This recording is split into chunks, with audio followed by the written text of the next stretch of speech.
Hi, Mystery Recap here. Today I'm going to explain an American psychological thriller film called Fractured. Spoilers ahead. Watch out and take care. Ray Monroe, with his wife Joanne and his daughter Perry, is driving home from his in-laws' house. It is the day of Thanksgiving. The couple argues about their relationship as Perry sits in the backseat listening to music on her headphones.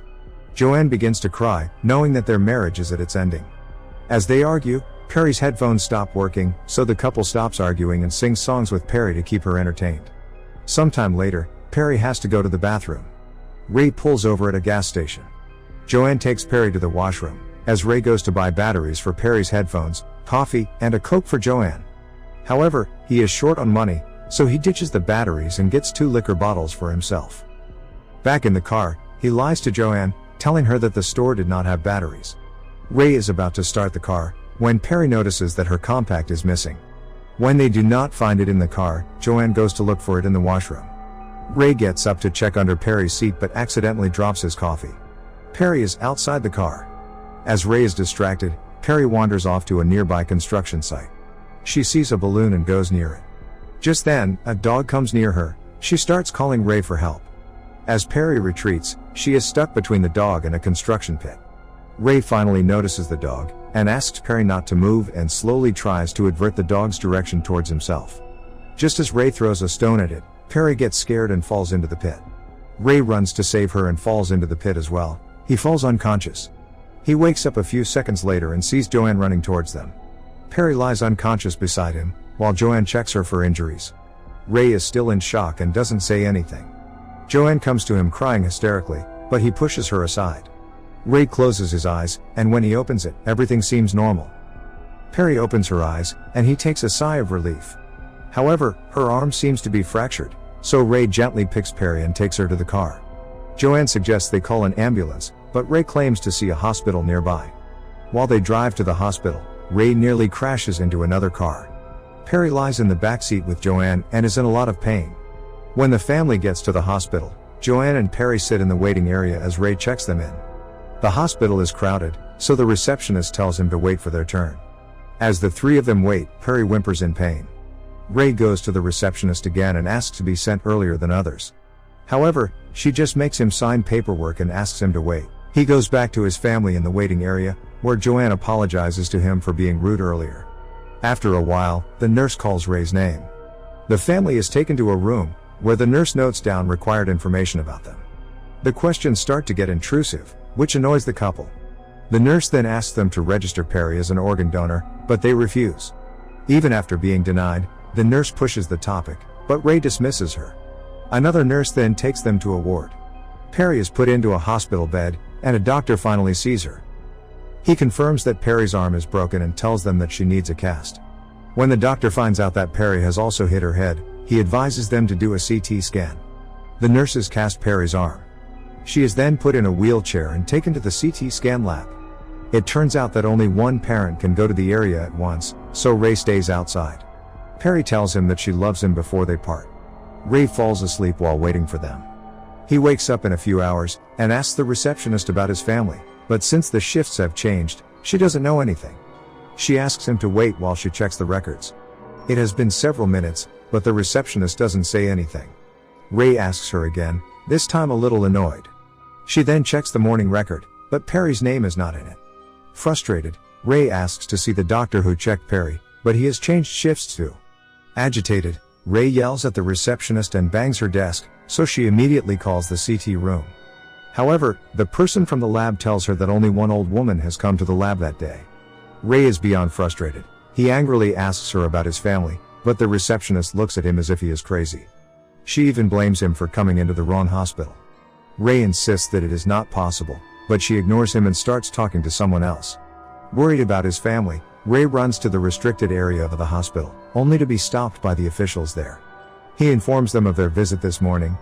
The doctor checks the day's record but sees no patient by the name of Monroe.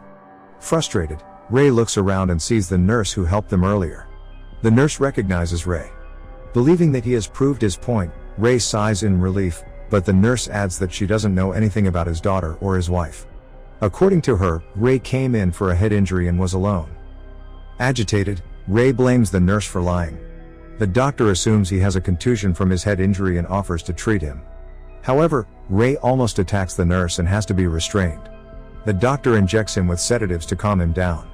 He is then locked into a room by the guards. Ray tries to unlock the door, but the drugs make him hazy. To make the sedative not work, he injects himself with an injection he finds in the cabinets.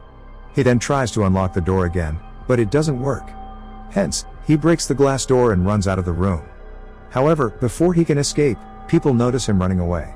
The security chases him, but Ray somehow manages to run out of the hospital and hide in his car. A police car is right outside the hospital too.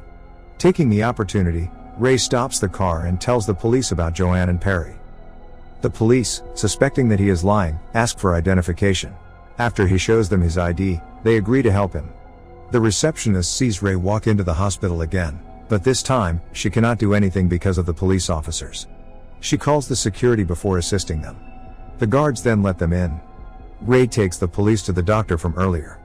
The doctor admits that there can be a mistake in the records, and Ray demands they be taken to the CT lab. The doctor agrees. However, the guards take them to the third floor. Ray clearly remembers the CT lab being in the basement. At the lab, it is clear that Perry was never there. Ray then demands to call Dr. Bertram, who had checked Perry that morning. The staff obliges. Just then, the receptionist comes in with the paper that Ray had signed this morning. However, it doesn't prove the presence of Joanne and Perry. Dr. Bertram finally arrives, and reveals that Ray came to the hospital alone to get treated for his head injury. The doctor had asked him to do a CT scan, but he refused, saying that his wife Abby was waiting for him outside. The police officers get suspicious of Ray because he has told them that his wife's name is Joanne, not Abby. Ray then reveals that Abby is his ex-wife, who has been dead for years. Helpless, Ray accuses the hospital of kidnapping his family. The security guard suggests they look at the CCTV camera footage to see if Ray is lying. The group then watches the footage for the morning, but Perry and Joanne are in none of them. Ray claims that it is because of the camera's angle. The police officers do not believe Ray's story anymore. Ray then asks them to go to the gas station to figure the truth. He even finds Perry's scarf near the hospital bed she was in the morning. He claims that this proves she was here, but the police need more evidence than that. The doctors suspect that Ray is not in a mentally stable condition, so they introduce him to a psychiatrist named Teresa Jacobs. Teresa takes Ray to a room and shows him his administration record, which doesn't mention Perry or Joanne. Teresa calmly talks to him and inquires about the incidents of that morning. She also asks him about Abby. Ray then reveals that Abby died 8 years ago in a car accident, and he couldn't save her because he was drunk. Frustrated, he starts to cry. Teresa now knows for sure that something is wrong. She suggests the police go look at the place the accident occurred this morning. According to Teresa, Joanne and Perry might still be there. The police officers then take Ray and Teresa to the construction site again. They call for backup to help them with the search. Then they find Perry's compact on the pit. They also see a pool of dried blood in the concrete.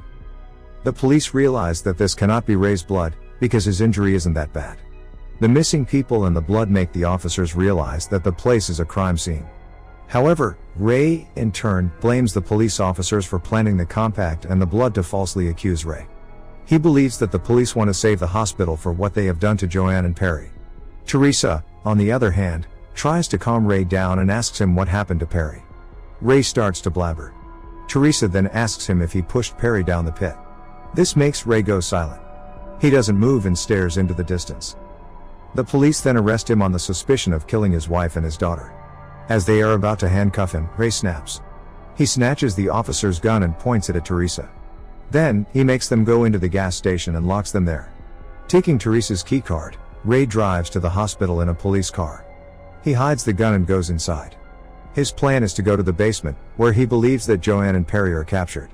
While he is at it, he comes across the maternity room. The children remind him of the day Abby died. He reminisces of the death which had killed both Abby and his unborn kid. He somehow manages to get a doctor's apron and disguises himself as one. He gets into the elevator and is about to go to the basement, but the security guard from earlier joins him. He and Ray get into a fight. In the end, Ray strangles the guard to death and takes his keys. Ray is finally in the basement of the hospital. As he looks around, he finds Perry's toy in a bin nearby. Sure that his daughter is somewhere near, he takes the gun in his hand and searches for her. Then, he sees two doctors delivering boxes of human organs somewhere. Ray finally realizes that Joanne and Perry were brought here to get their organs harvested. This explains the nurse trying to make Perry an organ donor that morning. Ray then enters a room, and is horrified to see several dead bodies with missing organs. He rushes out of the room looking for Perry, and finally finds her in another room being operated on by surgeons. Joanne is in the corner of the room, highly sedated. The doctors had drugged her. Ray then holds the surgeons at gunpoint, and places both Joanne and Perry in a wheelchair. But before he can run away, the doctors restrain him. They are about to inject him with drugs, but Ray manages to free himself by shooting a device and causing an explosion. Ray finally runs out of the room with both Joanne and Perry in the wheelchair. He kills another doctor in the hallway. He brings his family out of the hospital and puts them in the back seat of his car. The family finally drives away to their home. Perry tells them that her arm still hurts, so Ray sings her a song to make her feel better.